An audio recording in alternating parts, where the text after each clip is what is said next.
Let's smell my gear.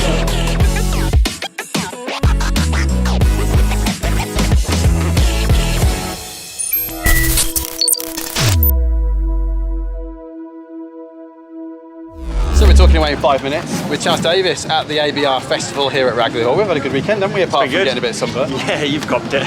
You're as red as that t-shirt. Just as that's what I'm a wearing. sensible person to put sun cream on, but although you did have a bit of a muddy experience. Yeah, so obviously we're here at Adventure Bike Festival or Adventure Bike Rider Festival, and yeah, if you're here at an adventure festival, then you've got to get a bit muddy, haven't you? So I took the V4 Multistrada Rally off-road, obviously, and then found the biggest bog I could to try and see how the bike fared, and we got in it and we got out of it.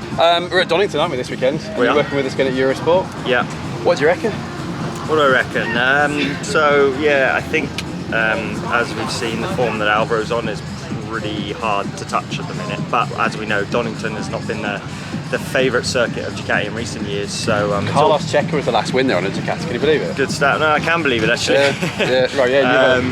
And yeah, well, I think last year actually, if you look at Alvaro's lap times, he did get the pace, get on the pace close to Toprak and Johnny. Yeah, he did. Had good pace, but he obviously made that mistake in the first race, hurt himself, and then put together a good second race. So I think that everything's there. It's got a new surface, so I think that Alvaro will be as strong as he's been in the early part of the season. But I do think that it's probably one of those tracks which lends itself to other manufacturers a little bit in certain areas. So it's going to be an interesting one. I think if there's one circuit so far this year where the other guys have a chance of laying a glove on Alvaro, it would be Donington. So yeah, and for the rest, I think we'll see what Johnny can come up with. He's obviously been well off the boil sort of thing for his standards. Anyway, they're really struggling there. Looks like they need something at Kawasaki to give him to let him kick on. But yeah, we'll see. It's really weird, isn't it? I'm still not quite used to seeing Ray struggling as much as he is, but let's hope for this so they can make some progress.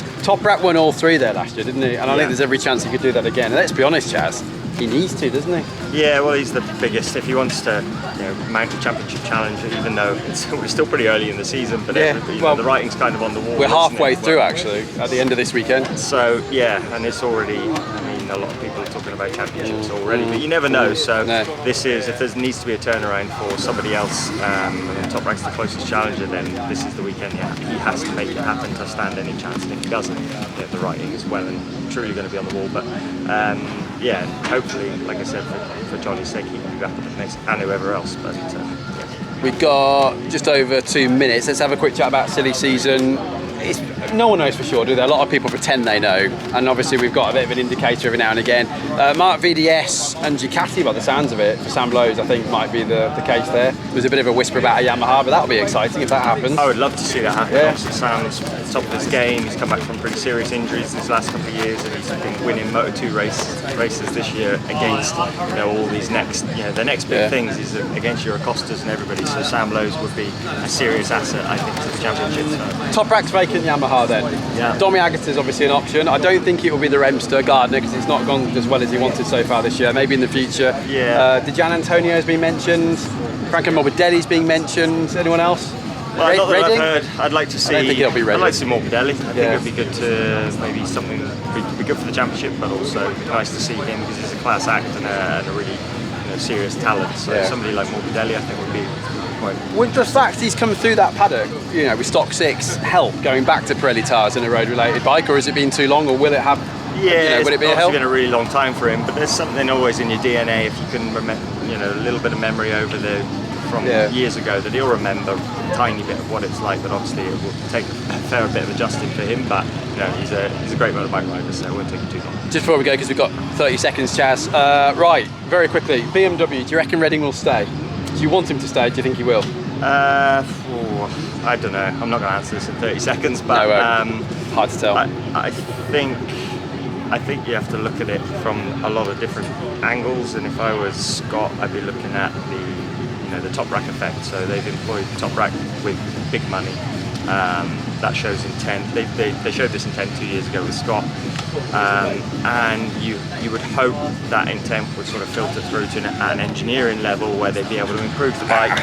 And you're right, mate. Yeah, my arm's hurting a bit. I need to get down the gym. Where they'd be able to improve improve the bike. So it would be, for Scott's sake, a real shame if he stepped off it at the time where maybe there's a bigger push. I don't know what they can do. I'm not involved in that camp, but if you're throwing around that kind of money, like they can't continue with the results that they have been getting. Something has to change there. So whether that's new people or engineers, obviously they've got Toprak, but they need to support that with the structure. So.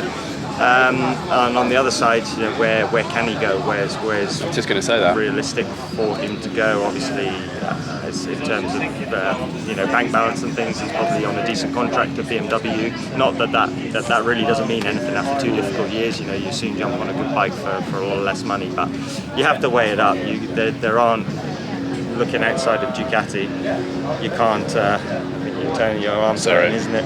Look, there wouldn't be one manufacturer you go, yes, that is ready to jump on. I'm going to win races, because you're always going to be up against Ducati. So you need a manufacturer that can invest in that. So invest to be able to take to the level of Ducatis. But I think that answers your question. Gone well over 5 minutes.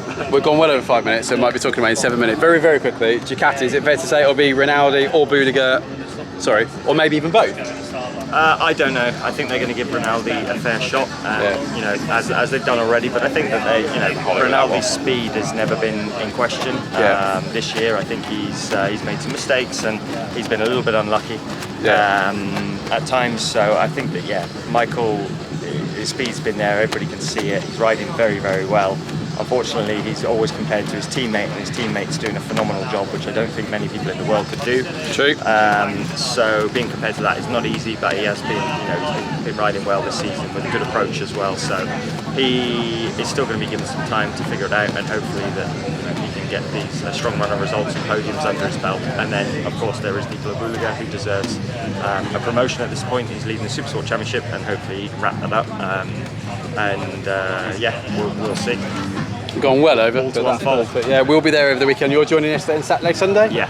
So it'll be Shaky, Chaz, Rachel, JT and I, of course, will be in the comms box. That's it, isn't it? What have you got going on before then?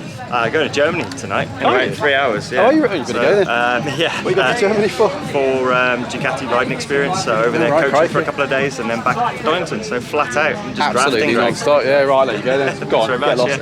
Thanks, Chaz. See you in a bit. We'll see you at Donington over the weekend. Practice live from Friday morning with James Toseland and yours truly. Thanks, Chaz.